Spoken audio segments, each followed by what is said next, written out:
It all started with a book I shouldn't have opened. The sun had just dipped below the horizon when I wandered into the forgotten wing of the town library. I wasn't supposed to be there. The hallway past the "Archives Staff Only" sign was sealed off with a velvet rope, and a grumpy old librarian named Mr. Thorne always kept watch. But today, he was late for his evening tea, and I was curious. Dangerous combination. My name is Alina Cross. I'm 16, I live in the sleepy town of Eldergrove, and up until that evening, I thought I was ordinary. I read books, I worried about grades, I ignored weird kids at school, and pretended my life wasn't quietly falling apart after my dad left 2 years ago. But that day, everything changed. The library's back hall was colder. Dust clung to the shelves like it had never been disturbed. Most of the books were crumbling at the edges.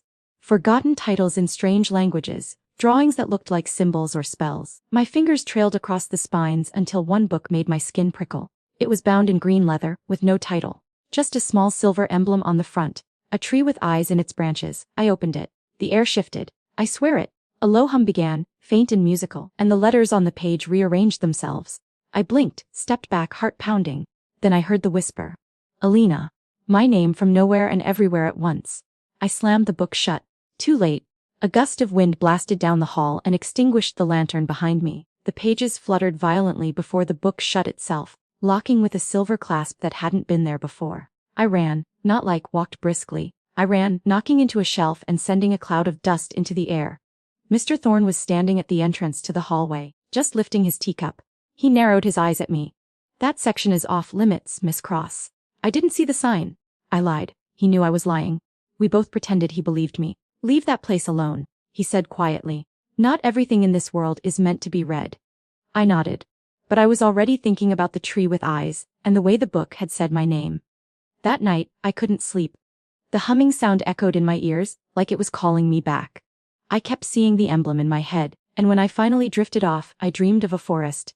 Tall trees, glowing leaves, and a path lit by blue fireflies. A voice whispered, "Find the gate." The next morning, the dream still clung to me like mist. I didn't tell anyone. Not my mom, not even Harper, my best friend and expert in snooping into my weird moods. But I couldn't focus. Not in class, not at lunch, not even during track practice, where I usually found a little peace. That whisper from the book kept ringing in my mind, "Find the gate." I returned to the library that evening. I told myself it was just curiosity. Maybe I'd imagined everything. Maybe it was just one of those freaky old books with weird magnetic locks and I was overtired. But deep down, I knew it wasn't my imagination. Mr. Thorne wasn't at the front desk. My footsteps echoed through the quiet aisles. I slipped past the velvet rope again, this time more confident, my pulse pounding with a strange excitement. The hallway was colder, just like before. The same green book sat exactly where I left it. I didn't touch it. Instead, I knelt and searched the lower shelves. If that book had found me, maybe others had stories to tell too. That's when I saw it, a rolled-up parchment wedged between two atlases. I pulled it free and unfurled it. The parchment shimmered in the dim light, revealing a hand-drawn map. Forests, rivers, mountains, and at the center, a circle of trees labeled in spidery ink, the Gate of Echoes. Below the map, in the margin, a single sentence had been scrawled. Only those who remember can pass. I didn't know what it meant, but I suddenly remembered the dream. The glowing trees, the whispering forest. And in the bottom corner of the map was that same emblem, the tree with the eyes. "Why are you looking at that?" I nearly screamed. Harper stood behind me, arms crossed, hair pulled into a messy braid. She raised an eyebrow. "You've been acting like you're possessed since yesterday. I followed you." "You followed me to the library." "I follow drama," she said, stepping beside me. "Now what the heck is that?" I hesitated. Then I handed her the map. She scanned it slowly, her eyes widening. "This is either a really cool fake or, I don't know, some kind of old RPG treasure guide." I took the map back and rolled it up. "Something's going on, Harp. That book, it said my name." "I'm not kidding. Books don't talk, Alina." "This one does."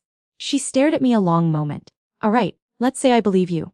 What do we do?" I looked at the map again. "We find the gate." We left the library in a storm of nerves and adrenaline, taking the map with us. Mr. Thorne didn't appear. The town was already dimming under dusk, and Eldergrove's shadows were longer than usual that night. We studied the map at Harper's house. Her bedroom was a chaos of art prints, half-done science projects, and glow-in. The dark stars still stuck to the ceiling from when we were 10. She spread the map out and started comparing it to an old hiking trail guide of the woods outside town. "This part," she pointed, "matches the ravine loop near Widow's Creek. But that circle of trees isn't on any local map. I tapped the parchment. But it's here, so we go. Harper gave me a look. We're sneaking into the woods at night to find a magical tree gate from a possibly haunted book. Exactly. She paused. Then shrugged. Fine. But I'm bringing snacks. The next evening, with our parents thinking we were at each other's houses, classic teen looful, we slipped into the forest near Widow's Creek. We followed the map, using Harper's flashlight and a compass app to stay on track. The deeper we went, the quieter it became. Even the insects seemed to hush. The moonlight barely touched the ground under the thick trees. Our boots crunched over fallen leaves and the occasional puddle. My heart wouldn't slow down. Then we saw them. Fireflies. Blue, just like the dream. They danced ahead of us, glowing brighter as we moved closer. This is either beautiful or terrifying. Harper whispered. Both? I replied. We followed them into a clearing, and there it was, a ring of trees, each massive and ancient, their branches twisting upward like reaching fingers. The bark shimmered faintly. In the center stood a large arch of roots woven together, forming a natural gate. We stepped closer. As I reached out to touch the arch, the same musical hum filled the air. The fireflies gathered around us. The roots began to shift, slowly unraveling, revealing a swirling mist beyond. Whoa! Harper breathed. Then the whisper came again. Alina. Remember. The mist shimmered, and images flickered inside it. My dad's face, the way he smiled when he raved to me, the treehouse he built before he left. The memory pierced through me like a blade. I gasped, and the mist parted. A path appeared. We looked at each other. You don't have to come, I said. This might be. Stop right there, Harper said. You think I'm missing out on this? Let's go. We stepped through the gate of echoes. The first thing I noticed was the color of the sky. It wasn't blue, not the way Earth's sky is. It shifted, violet, indigo, rose gold, like a living painting above us. The stars pulsed softly, like they were breathing. We stepped onto a path lined with smooth white stones that glowed faintly under our feet. Elaria. We didn't need a sign, we felt it. This place had weight, not heavy, but ancient, like the air was full of things unsaid. A wind rustled through golden trees, carrying scents of wildflowers and something metallic like lightning just before a storm. Harper walked ahead, slowly turning in a circle. This isn't a forest, this is a memory, I nodded. It's alive. As we walked, we passed trees with carvings in them. Symbols, names, even full scenes of people and creatures. Some moved as we passed, playing out like short looping videos etched into the bark. One showed a child turning into a crow. Another showed two people fighting, blades of fire and ice clashing between them. The map pulsed in my backpack like it was guiding us. We followed a winding trail past a river made of mirrored water. As I knelt beside it, my reflection didn't move the way I did. It stared back at me with silver eyes. I think this place shows who we really are, I whispered. Harper crouched beside me. Then it's going to have a lot of questions. We were trying to decide which way to go next when a rustle came from the trees. We froze. A girl stepped out. She couldn't have been older than us, maybe 15. Her skin was deep brown, and her hair was braided into tight coils that shimmered faintly. She wore a cloak of blue feathers and carried a staff made of twisted silver wood. You shouldn't be here, she said quietly. Not without a guide. I swallowed. Are you a guide? She tilted her head. I'm a memory keeper. There's a difference. What's the difference? Harper asked. A guide helps you move forward. I help you remember what you've forgotten. She looked at me closely, eyes narrowing. You've been called. I see it in your shadow. My shadow. She pointed to the ground. I looked. My shadow flickered, not just from the light, it moved like it had a life of its own. For a second, I saw something inside it, wings, a crown. Then it was just my outline again. You don't remember, do you? The girl asked. Remember what? She didn't answer. Instead she turned. Follow me. You've stirred the echoes. Her name was Liz. She led us through a glade where the trees whispered in a language I couldn't quite understand. Symbols floated in the air, dissolving as we passed. Eventually, we arrived at a stone circle surrounding a pool of dark water. It looked deep. Bottomless. Liz motioned to it. This is the mirror well. It shows you a truth you've buried. I don't know if I want to see that. Harper muttered. Everyone says that.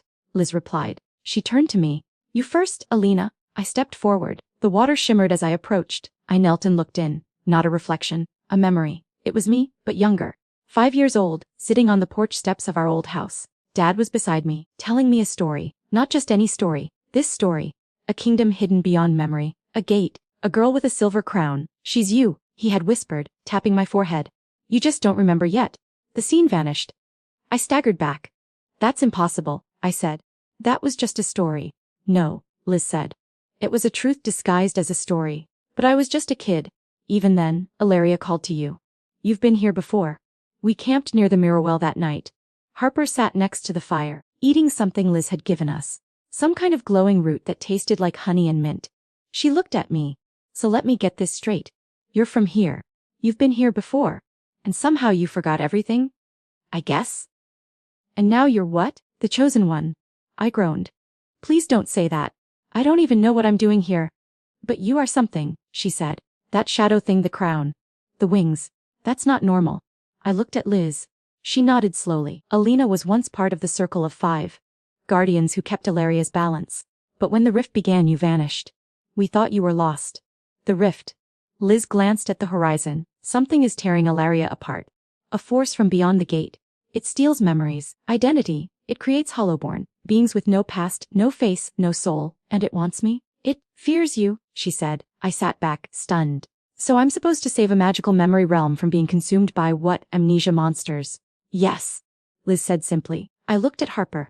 She was quiet for a long time, then she shrugged. Okay, let's burn some monsters. The next morning, I woke to silence. The birds that sang softly through the night had stopped. The breeze was still. Even the trees stood frozen, like they were holding their breath. Liz was already up, kneeling beside the dying fire. She looked tense. What's wrong? I asked. She stood. Something is coming? Harper sat up with a groan. Seriously, can we get one peaceful magical morning? Liz didn't smile. We need to move. We packed quickly and followed her deeper into the forest, away from the mirror well. As we walked, the light dimmed. The colors around us faded slightly. Not just shaded, but desaturated, like someone had turned the saturation knob down on reality. I touched a branch. It crumbled into dust. What's happening to this place? Harper asked. It's the hollowborn, Liz said. They feed on memory. And when they touch something, it forgets how to exist. We reached a glade where the trees bent inward, as if trying to flee from the center. At the heart of it stood a figure. Tall, cloaked in darkness, its face a flat mirror. Harper took a step back. What is that? I couldn't answer. My chest tightened. The figure turned toward us and spoke in my voice. Alina? It didn't sound right, like my voice had been scraped hollow, echoes of itself stitched together. It stepped forward, its mirrored face reflecting my terrified expression. Do you remember when you ran? I froze. What? The figure moved closer. Do you remember when you left them to burn, when you turned your back and forgot, when you let the gate close? My heart pounded. My legs wouldn't move. I didn't.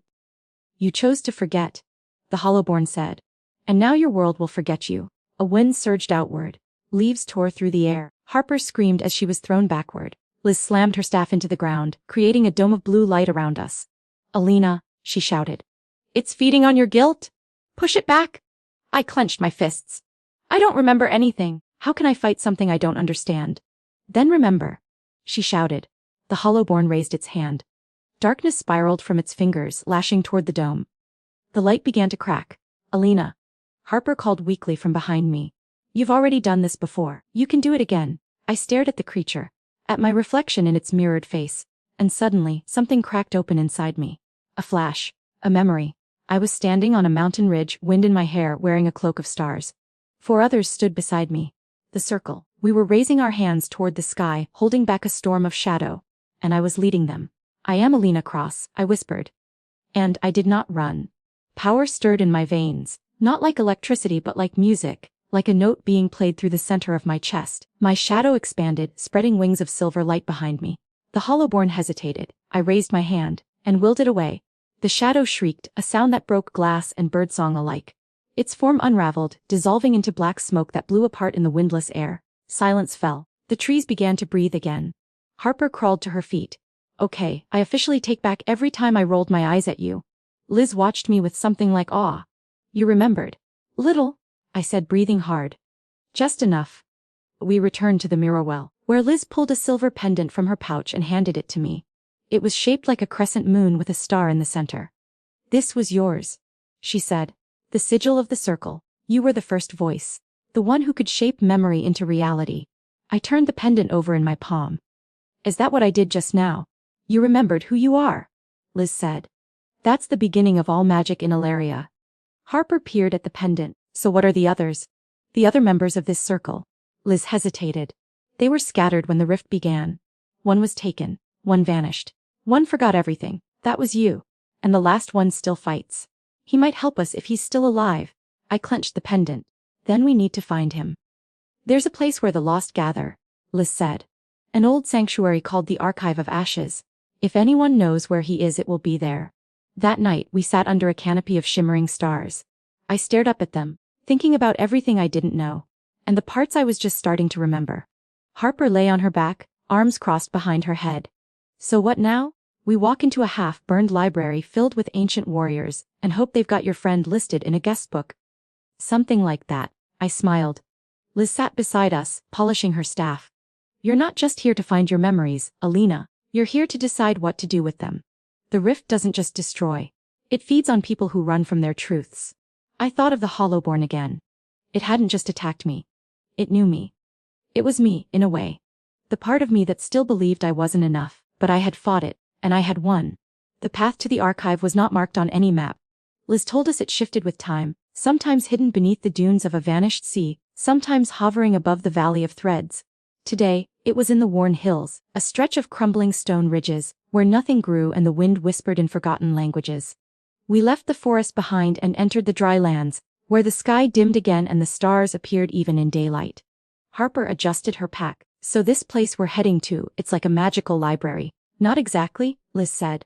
It doesn't hold books, it holds memories, those too fractured to return to the ones who lived them. Sounds cheerful? As we walked, the land grew quieter. No birds, no wind, just the sound of our footsteps and the occasional crack of stone beneath our boots. Eventually we saw it.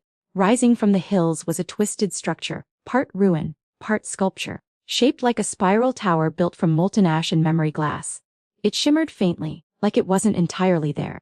The Archive of Ashes, Liz said. We climbed the black steps toward a door with no handle. As we approached, the surface of the door rippled, then melted into mist, revealing a narrow corridor lined with flickering symbols. I stepped through. The air inside tasted like old secrets. The walls whispered as we passed. I couldn't tell if they were speaking to us or about us. Then we reached a vast chamber, round, hollow, with hundreds of floating memory shards drifting above a pool of still water. Each shard reflected something different: a face, a place, a scream, a lullaby. And in the center stood a figure in white and gold robes, staring up at them. He turned. My breath caught. He looked only a little older than me, 17, maybe 18. His eyes were silver like the mirror water. His face was familiar, but not from Earth. From here, I knew it before he even spoke. Alina? His voice was soft, steady. You came back. I didn't know what to say. He stepped closer. Do you remember me? No, I said, but my heart beat harder. Should I? He paused. I'm Kale. You once called me your oath brother. We were born under the same moon, thread. I fought beside you in the Battle of Unraveling. I watched you fall through the rift. Harper raised an eyebrow behind me. And I'm Harper, her real-world best friend. You're saying she had, what, a magical twin here? Chael glanced at her. Not by blood. By vow. That bond was stronger. He looked back at me. But the rift broke that vow too. My fingers tightened around the pendant Liz gave me. I didn't choose to forget. I didn't abandon anyone, didn't you? He said, not cruelly, but with something behind his voice. Pain, maybe even betrayal. Stop. Liz interrupted. She's not the same girl who fell. But she's not a stranger, either. The Chael studied me for a long time. Then he nodded once. Then let me show you what you forgot. He raised his hand. A shard floated down from above and hovered between us. Its surface shimmered, then flared with light. The memory unfolded around us like a dream coming alive. I saw myself, cloaked in silver flame, standing on a balcony overlooking a battlefield made of broken thoughts and collapsed time. Kel stood beside me, younger but hardened. Our hands were clasped. You have to hold the line, I said to him. What about you? I'll seal the gate. You keep them back, no matter what happens. Then I kissed his forehead. Remember me, I whispered, and leapt into the rift. The memory vanished. I staggered back, heart hammering. I left you. You saved us, Kale said quietly. But you never came back, until now. There was a silence between us. Then he nodded. The others need to know. The circle is broken, but if you've returned, maybe there's hope. He turned to Liz. What do you need? We need your memory map, she said. The one that charts the Hollowborn's movements. The Chael motioned toward the water. Another shard rose, this one large, glowing with red and silver light. He placed it in my hands. This is dangerous, he said. The Hollowborn grow stronger. The rift feeds them. If you go after the others, they'll come for you. They already have, I said. He looked at me again. Then I'll come with you.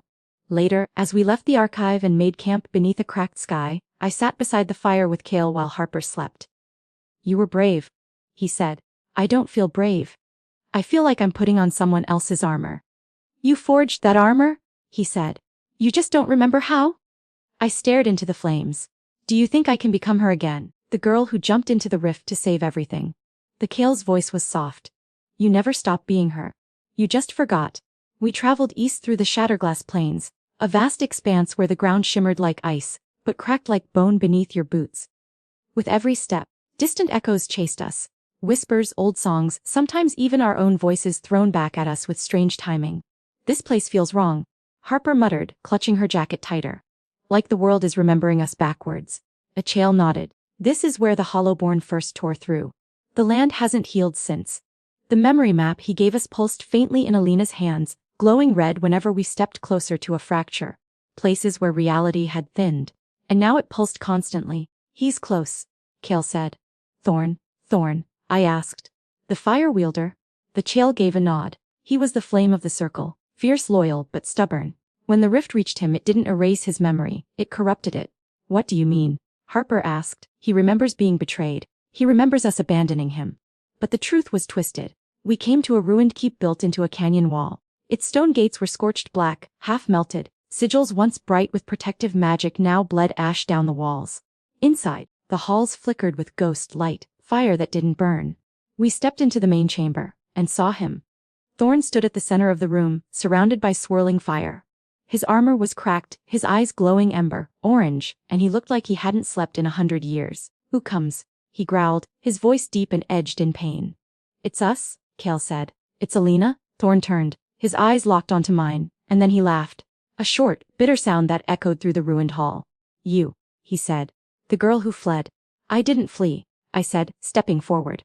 "You vanished into the rift and left us to burn." He snarled. "You left me?" "No," Kale said. "You know that's not what happened." Thorn's flames crackled hotter. "I know what I remember." Liz moved between us. "Thorn, listen to me. Your memories have been twisted by the Hollowborn. This isn't truth, it's shadow." "Liz!" he roared. "You'll say anything to silence the fire!" He raised his hand. The fire surged. Kale drew his blade, curved silver, humming with truth magic, and blocked the first blast. Sparks exploded around us. Harper pulled me back. "Alina," she said, "I don't think he's going to talk this out." "I'm not going to fight him," I said. "You might not have a choice." Thorn stepped forward, flames spiraling from his shoulders. "If you are truly her," he said, "then prove it. Face me. Show me the fire hasn't gone cold."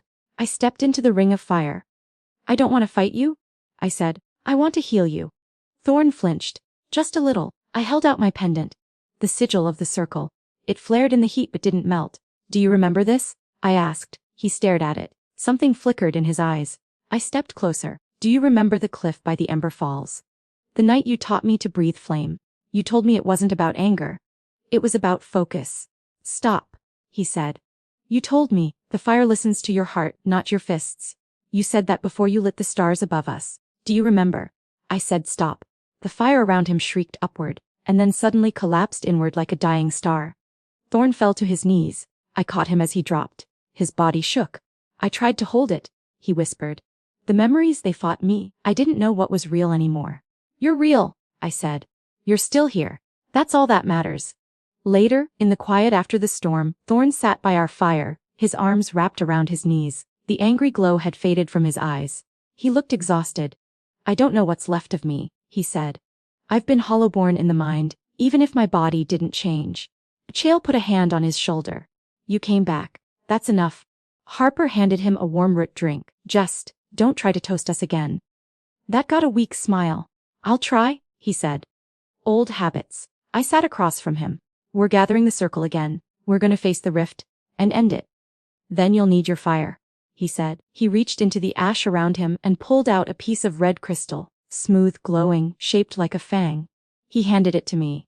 "This is part of my flame core. I don't know how it stayed intact, but it's yours now. You'll need it when we reach the Heartspire." I closed my fingers around the crystal. It felt warm, not just with heat, with memory.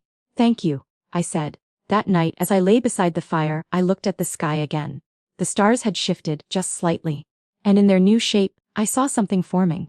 The symbol of the circle. We were coming back together. But deep in my chest, I knew the hardest part still waited. The last of us, the one who vanished, wasn't just lost. They were hiding, and they might not want to be found. The path to Dreams Deep was not carved in stone or soil. It was walked in sleep. Liz prepared the ritual by drawing a spiral of salt and silver around our camp. Thorn, Harper, Kale, and I lay inside it, our heads resting on thin pillows of whisper, leaf. Liz circled us slowly, chanting in a tongue I didn't recognize, not a spell, but a reminder. Words meant to anchor the soul while the mind drifted. Will it hurt? Harper asked nervously. Only if you fight it, Liz replied. Let the dream carry you. When you wake, you'll find what you seek. Or what seeks you. Then everything went still. The stars vanished, and the world turned inside out. I opened my eyes in a realm where the sky swirled like ink in water, violet and deep, lit by drifting lanterns of memory. Floating islands bobbed lazily through the sky, each one glowing faintly. Trees whispered secrets to themselves, shadows had no source. Harper landed beside me with a soft thud. She blinked. Okay, this is trippy. The Chael and Thorn followed. The four of us stood together, weightless but grounded. Where do we start? I asked. Thorn pointed ahead. There. At the center of the dream realm stood a single tower, tall, thin, made of black glass. It had no doors, no windows.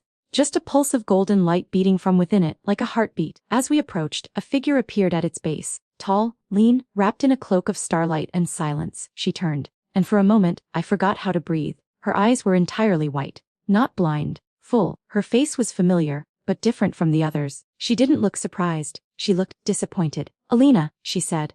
I remember you, I whispered. You were the seer. You could see across all timelines. You were? I was your sister, she said. Harper's mouth opened. Wait, what? You didn't say you had a sister. I didn't know, I said, my voice barely a whisper. The woman nodded.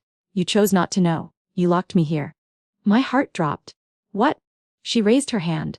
The dream shimmered, and a memory unfolded around us. We stood in a golden chamber, stars swirling outside the windows. I saw myself, younger, sharper, arguing with the seer. She was holding a shard of memory in one hand, trembling. If you go, the circle will collapse, she said. And I will be caught between what was and what might be. I have no choice, I said. The rift must be sealed. You're asking me to drown in everyone else's futures. I won't survive it. I know, I said. That's why I'm not asking. Then I raised my hand, and sealed her inside a prison of unbroken sleep. The memory ended. I fell to my knees. I didn't remember. You made yourself forget, she said softly, so you wouldn't feel the guilt. Harper put a hand on my shoulder. You did what you thought was right. The seer turned her eyes on Harper. And what of her? A soul not born of this world. She is anchored to you, Alina. If you fall, she fractures. I won't let that happen, I said. The seer's gaze returned to me. You came here seeking the last of your circle, but I cannot follow you into waking. I am no longer who I was. Too much of me has bled into dreams.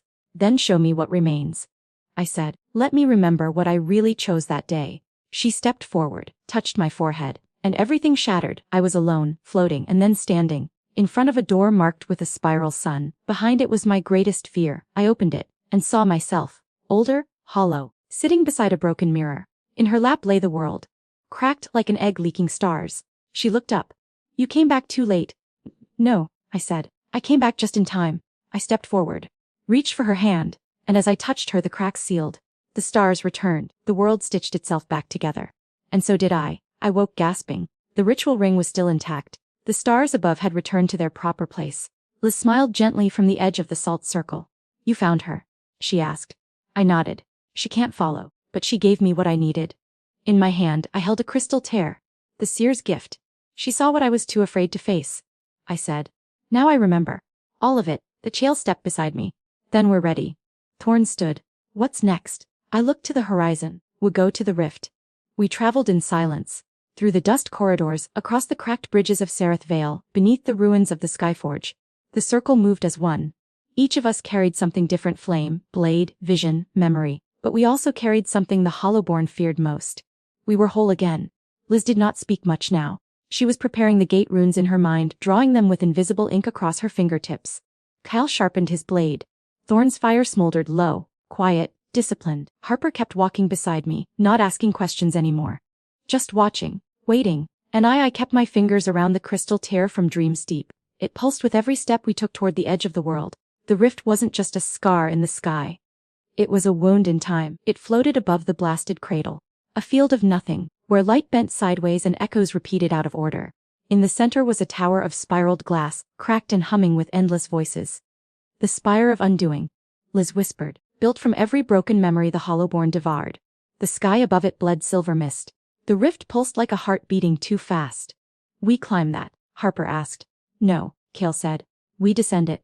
We stepped onto the first spiral, and the world shifted. Each level of the spire was a memory trap.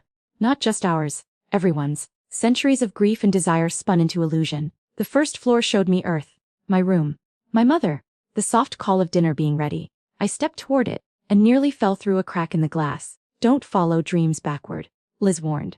Or they'll never let you go. Harper caught my arm and pulled me back. The second floor showed Harper's life, her childhood, her brother's laughter, her first award for music. She froze. I forgot that sound, she whispered. I didn't mean to. Chell placed a hand on her shoulder. We remember together now. Let's go. The third floor showed Thorn's last moments before the circle fell. The night he thought I had betrayed him. He growled low in his throat, but didn't look away. Then he turned and walked forward. At the fourth level, the seer appeared not as herself, but as pure memory. Her voice was calm. You are near the core, she said, but the rift will not allow itself to be closed unless it sees your deepest fracture. I've already seen it, I said. No, she said. You saw a choice, not a cost. The final level was nothing, just a platform of light, and a mirror. In it, I saw myself, but she was dressed in Hollowborn armor. Black veins across her skin, eyes pale with absence, and a crooked smile. She stepped out of the mirror. Finally, she said, we meet. The others reached for weapons, but I raised my hand. Let her speak, I said. Hollow Alina circled me slowly. You think mending your circle fixes you? She said. You think remembering makes you whole? It's a start. She laughed. I am you. I'm every doubt you buried, every crack you ignored. You needed me to survive. I made you strong when you were lost. No, I said. You made me afraid. You locked me in silence and called it strength. I raised the tear. The light inside it flared, and Hollow Alina flinched. I stepped forward. You're not my shadow, I said. You're my unfinished. I touched her chest with the tear. She screamed, not in pain but in release, and then she vanished, and the rift pulsed and opened. We stood before it now. The true rift, it shimmered like a wound between stars. Liz whispered, this is it. Once we enter, there's no anchor. No way back except through victory. I turned to each of them. Tom. Harper. Liz, my circle. Are you with me? They nodded, one by one. Cale touched his blade to mine. Thorn ignited his palm. Harper whispered, let's finish what we started. And Liz smiled, sad and proud. Go forward. And don't look down. We stepped into the rift. And fell upward into forever. The rift was unlike anything we had imagined. Not darkness, not light but noise. Infinite memories swirled around us, screaming to be heard. Some were mine. Most weren't. We landed on a platform that didn't seem to exist. It shifted with every thought. Liz steadied us with a rune drawn midair. This space isn't stable. Think only of now. But already, Harper was hearing voices. My mother, she whispered. She's here. She's not, Cale said gently. It's a lure? The Torn spun, fire dancing at his knuckles. Something's watching us. Then it appeared. A creature tall as despair, cloaked in broken memories. Its face shifting with every blink. First a child, then a parent, then a lover, then a stranger. Its voice was hundreds layered into one. You've come to die, or be forgotten. I stepped forward. We've come to remember. It sneered. Memory is weakness. Only emptiness lasts. Liz whispered, that's not a Hollowborn. That's their source. That's the throne. The creature's form trembled. I am all who chose forgetting. I am mercy. No, I said. Your fear. And I threw the seer's tear at it. The crystal exploded into light, carving silence through the rift. The creature screamed, and for a moment, the platform stabilized. We moved. Inside its domain was a cathedral of memory, built from ruined thoughts. Every wall etched with names, faces, laughter, screams. The echoes of the dead were carved into the stone. Liz said, this is where they keep what they've stolen. Chale placed a hand against the wall. My brother, I hear him. The Hollowborn began to swarm, dozens at first, then hundreds, oozing from the walls like shadows. Cale and Thorn moved to fight them off. Go? Thorn shouted. Find the heart. Harper and I ran. The halls bent as we moved, a labyrinth of regret. But the tear led us, glowing in my palm like a compass. At the center a sphere of light pulsing barely alive. It was the core of Elaria's memory. And chained to it was a figure, skeletal, silver-eyed, barely breathing. The first seer. She opened her mouth and whispered, you came too late. No, I said. We're right on time. Suddenly, the creature the throne descended upon us, now a storm of ash and scream. It lashed out. Harper took the hit. She flew backward and didn't rise. Harper! I screamed. The creature laughed. She was never of this world. She is unmade. I knelt beside her. Her hand twitched. Her eyes fluttered. I'm still here, she whispered, but fading. I looked to the seer. I need to give something, I said, to stabilize the core. A life, a bond. She nodded faintly. To anchor memory, you must sacrifice what matters most. Harper looked up. Don't. I held her hand. I have to, I whispered. You were never just a friend. You were my reason. I leaned forward, pressed my forehead to hers, and gave her everything. In a burst of light, the core flared. The seer stood. The creature shrieked and began to collapse. Thorn and Kale arrived, bloodied, burned, but alive. Liz followed, her eyes gleaming with tears. You did it. The rift began to close. But so did I. Where's Harper? Kale asked. I looked at the empty space beside me. She's gone. Thorn lowered his head.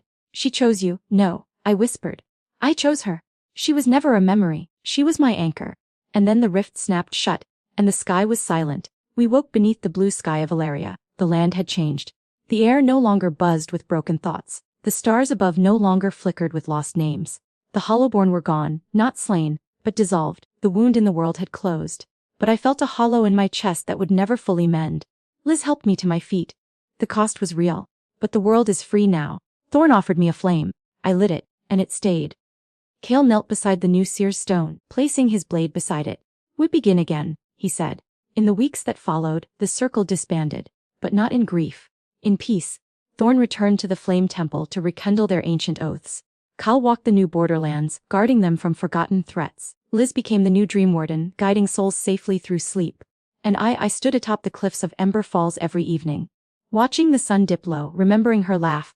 One day the wind changed, and a voice echoed faintly beside me. Nice view. You always loved red skies. I turned. No one was there, just a warm breeze and the scent of whisper leaf. But I smiled, because I remembered. And in Elaria, memory is life.